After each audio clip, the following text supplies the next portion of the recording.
ನೀವು ಕರೆಕ್ಟ್ ಆಗಿ ಒಂದ್ ನಿಮಿಷ, ದೊಡ್ಡ ಮಟ್ಟದಲ್ಲಿ ಟ್ರೋಲ್ ಮಾಡೋರಿಗೆ ಕೆಲವರು ಉದ್ಯೋಗ ಇಲ್ಲ.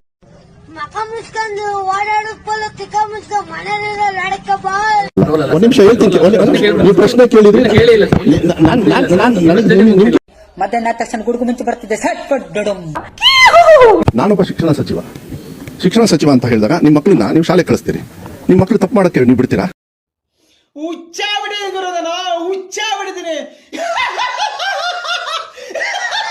ಅವ್ರ ಮೇಲೆ ಹೇಳ್ತಾ ಇಲ್ಲ, ನೀವು ಕರೆಕ್ಟ್ ಆಗಿ ಅದನ್ನ ನಾನು ನೋಡಿದೆ ಟ್ರೋಲ್ ಎಲ್ಲ. ನಾನು ಇದಕ್ಕೆಲ್ಲ ತಲೆ ಕೆಡಿಸ್ಕೊಳ್ಳೋ ಮಧು ಬಂಗಾರಪ್ಪ ಅಲ್ಲ. ನಾನು ಸುಮ್ ಕೂರೋ ಮಗ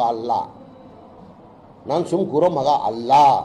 ಹೋಗ್ಬಿಟ್ಟು ಮಕ್ಕಳಿಗೆ ಆಕ್ಷನ್ ತಗೊಳಕ್ ನನಗೇನ್ರಿ ಅಧಿಕಾರ ಇದೆ? I know what is it.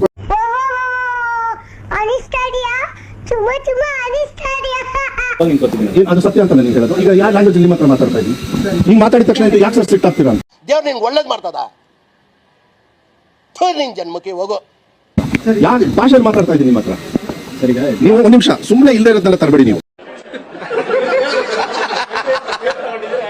ನಾನು ಹೇಳ್ತಾ ಇದ್ದೀನಿ ಕೇಳಿ. ನೋಡಿ, ನೀವು ಕ್ವಶನ್ ಕೇಳಿದ್ರೆ ನಿಮಗೆ ಉತ್ತರ ಬೇಕು, ನಾನು ಕೊಟ್ಟಿದ್ದೀನಿ. ಯಾರು ಮಾಡಕ್ ಸಾಧ್ಯ ಆಗಲ್ಲ ಅಂದ್ರೆ ನೀವು ಸುಮ್ಮನೆ ಇರ್ತೀರನ್ರಿ? ಕ್ಲಾಸಲ್ಲಿ ಡಿಸಿಪ್ಲಿನ್ ಅಂದ್ರೆ ಏನ್ ತರ್ತೀರಾ ನೀವು? ಸ್ಕೂಲಿಗೆ ಯಾಕೆ ಕಳಿಸ್ತೀರಾ ಮಕ್ಕಳನ್ನ? ಕುಡಿದು ಬಾರನೆ ಕುತ್ಕೊಂಡು ಹೆಂಗ್ ಬೇಕಾ ಫೋನ್ ಮಾಡಿ ಟಿಕೆಟ್ ಮಾಡ್ತೀರಿ ಇಡಿಯಟ್. ನೀವು ಟ್ರೋಲ್ ಮಾಡಿದ್ರೆ ಪುಕ್ಷಟೆ ನನಗೇನಾಗಬೇಕಾಗಿದೆ? ಮಧು ಬಂಗಾರಪ್ಪನೇ ಆಗಿರ್ತಾನೆ ಇವತ್ತು. ಯೋಚನೆ ಮಾಡಿ, ನಾನು ಯೋಚನೆ ಮಾಡಿ ಅಂತೀನಿ ಹೊರತು ನಿಮಗೆ ಅದೇ ಸರಿ ಅಂದ್ರೆ ಇನ್ನೂ ಟ್ರೋಲ್ ಮಾಡ್ಕೊಳ್ಳಿ, ನನಗೇನಾಗಬೇಕಾಗಿದೆ. ಬಟ್ ನಾನು as long as I am education minister, ನನಗೆ ಏನು ಜವಾಬ್ದಾರಿ ಮಾನ್ಯ ಸಿದ್ದರಾಮಯ್ಯ ಕೊಟ್ಟಿದ್ದಾರೆ, 100%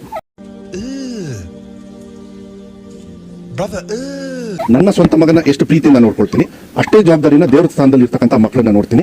ನಾವು ಬಾಯಿ ಮುಚ್ಕೊಂಡಿದ್ದೀವಿ, ನಮ್ಮನ್ನ ಕೆಣಿಗ್ಬೇಡಿ.